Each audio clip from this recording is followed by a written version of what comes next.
There are moments in life that feel like the beginning of everything you ever dreamed of. The morning light was soft, the kind that sneaks through curtains and lands on your face like a gentle promise.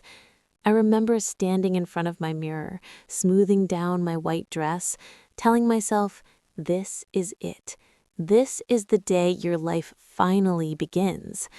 My name was Natalia, and on that day, I was 26 years old, standing at the edge of what I believed was my forever. His name was Daniel. Daniel with the warm brown eyes and the slow smile that made you feel like the only woman in a crowded room. Daniel, who brought me coffee exactly the way I liked it, 2 sugars, a splash of oat milk, without ever being asked twice. Daniel, who whispered promises like they were prayers, and I received every single one of them like scripture. We had been together for 3 years. 3 years of Sunday mornings and shared playlists, of planning a future with the kind of quiet certainty that feels unshakable. He was a businessman, or so he told me. Import and export, he said, always busy, always traveling, always with some new deal that was just about to close. I never questioned it, because why would I question the man who knelt in front of me on a rooftop in the city with fairy lights blinking behind him and tears in his eyes and asked me to be his wife? I said yes before he even finished the sentence. The wedding was small. Intimate, he called it. His family was complicated, he explained. His parents were abroad, his brother had a falling out with him years ago. Most of his friends were business contacts who couldn't make the trip on such short notice. I accepted all of it.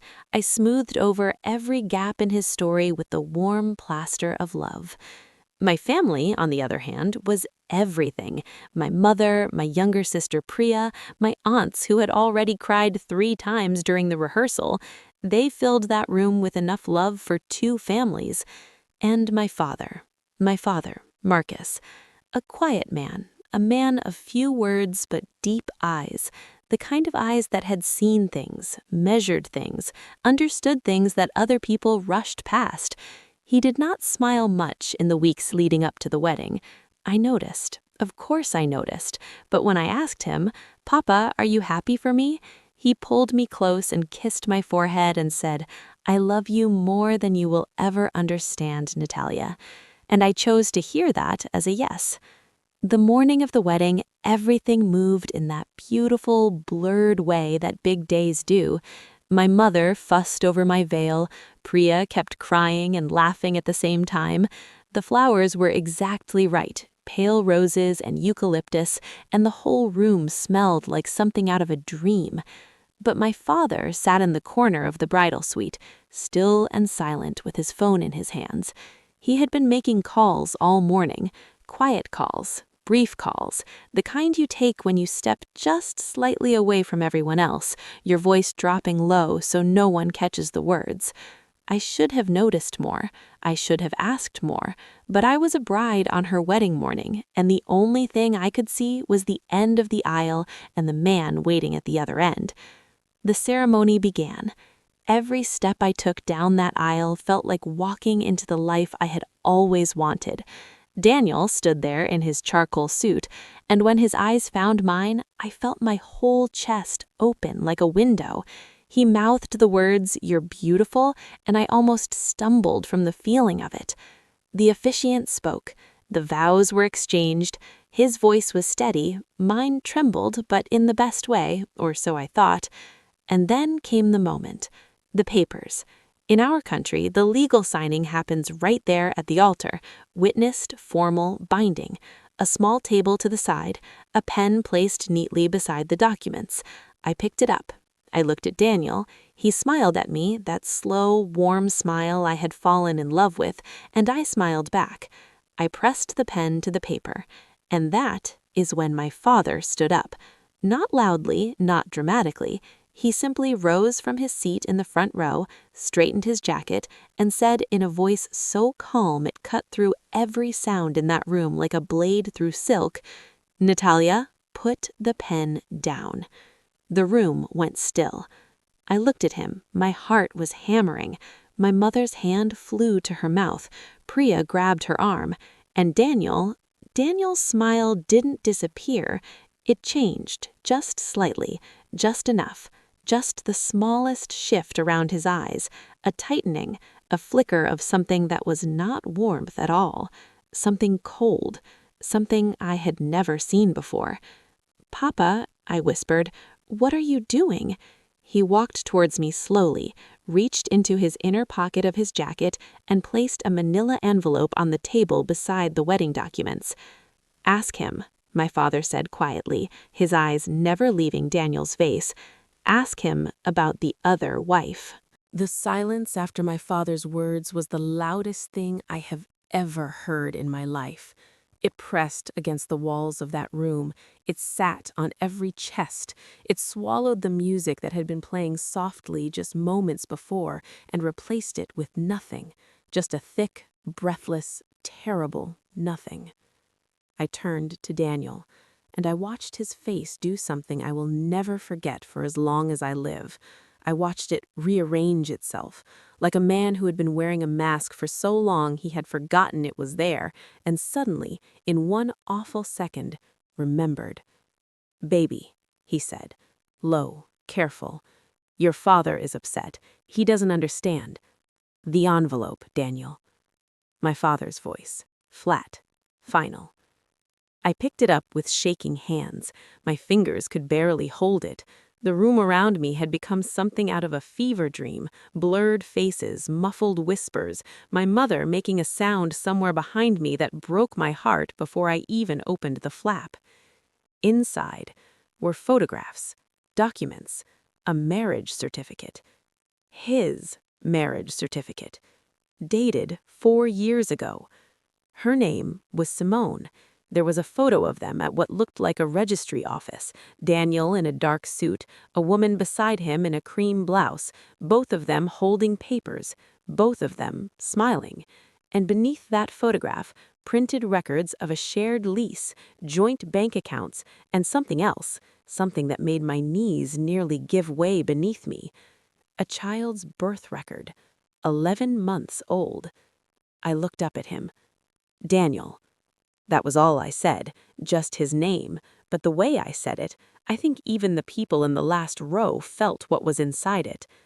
He let out a long breath, and then, and this is the part that still finds me in quiet moments and squeezes the air from my lungs, he shrugged, a small, almost imperceptible lift of the shoulders, like a man who had been caught in a minor inconvenience, not a life-shattering lie.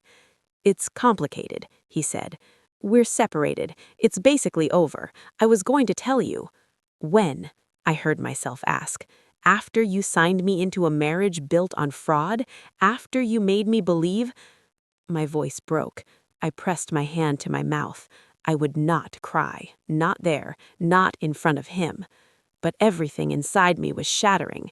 Because it wasn't just the betrayal of the lie, it was the architecture of it. 3 years, 3 years of careful construction, the coffee order, the rooftop proposal, the tears in his eyes.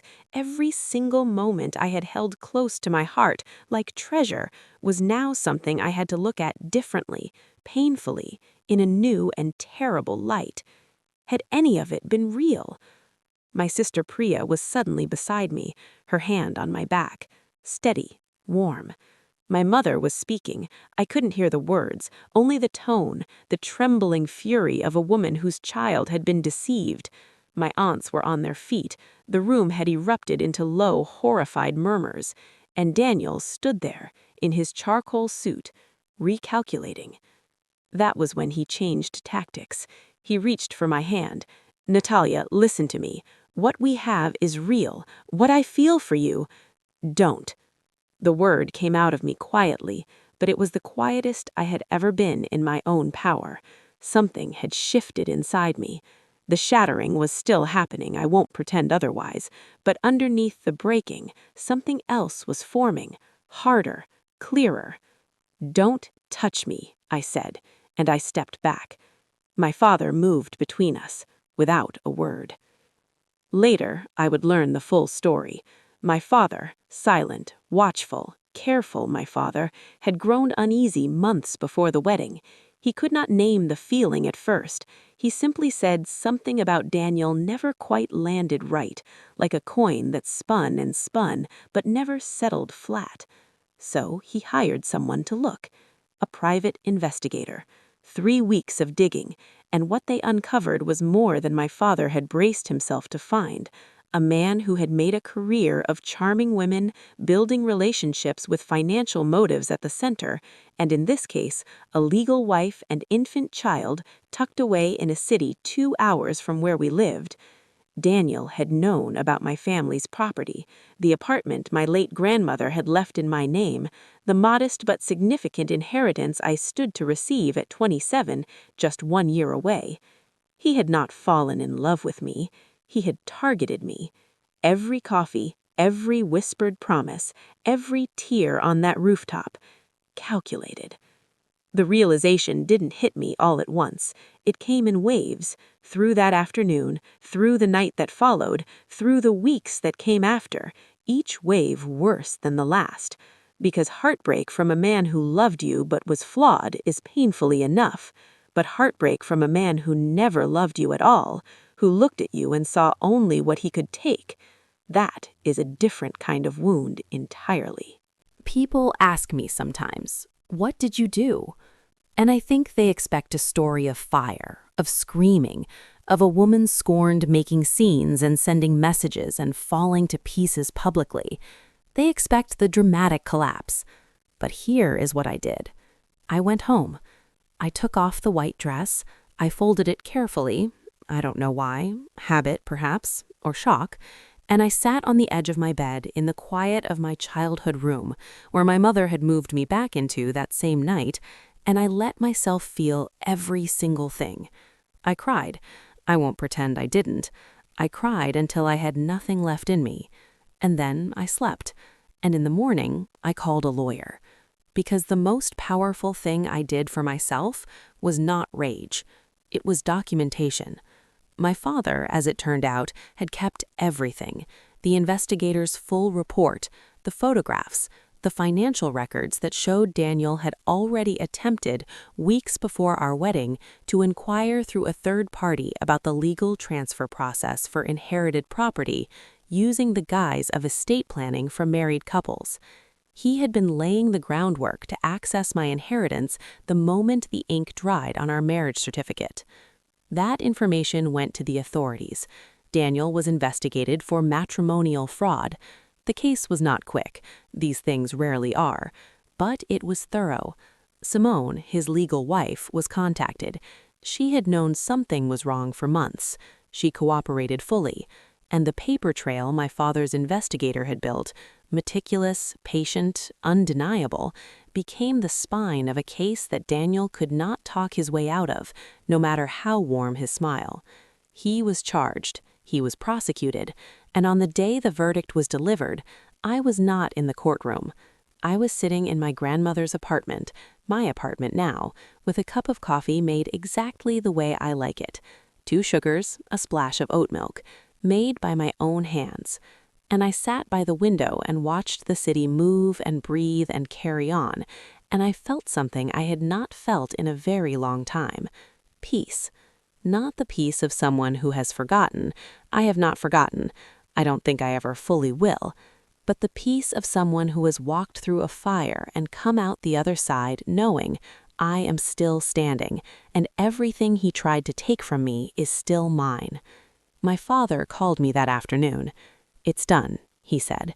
I could hear the exhale in his voice, the long-carried weight of a man who had protected his daughter the only way he knew how, not loudly, not dramatically, but with patience and precision and love so deep it did its work in silence. "Papa," I said, "why didn't you tell me sooner, when you first started to suspect?" There was a pause. "Because I needed to be certain," he said, "and because I knew that if I spoke without proof, you would have defended him. Love does that. It makes us advocates for the people who are hurting us. I needed you to see it yourself. I needed the truth to be undeniable." He was right. If he had come to me 3 months before the wedding with a feeling, a suspicion, a worry, I would have brushed it away. I would have found explanations. I would have chosen Daniel over doubt, because that is what we do when we love someone. We give them the benefit of every uncertainty. But standing at that altar, holding those papers in my own hands, seeing Daniel's face rearrange itself in real time, that I could not explain away. That I could not unsee. And here is what I carry with me now, like a quiet stone in my pocket that I sometimes turn over in my fingers. Love is not supposed to require you to shrink your instincts. There were signs, small ones, the vague stories, the family that was always just out of reach, the calls taken in low voices, the future that was always being built but never quite arriving. I saw them. Somewhere underneath all my hoping, I registered them. But I loved him, and so I made myself smaller than my own perception. I will not do that again. Not for anyone. The white dress is still folded somewhere. I haven't thrown it away. I think one day I might, or maybe I'll keep it as a reminder, not of him, not of the pain, but of the woman who stood at that altar and found in the worst moment of her life that she was braver than she knew, that her father's love was a fortress, that the truth, when it finally comes, does not destroy you, it frees you. And I walked out of that room, out of that ceremony, out of that lie, out of the life he had constructed around me like a beautiful cage, and I walked into something I had not expected to find on my wedding day. Myself. Some people walk into your life with all the right words. Watch for the ones whose actions echo those words long after the moment passes. Love should never ask you to doubt what you already know.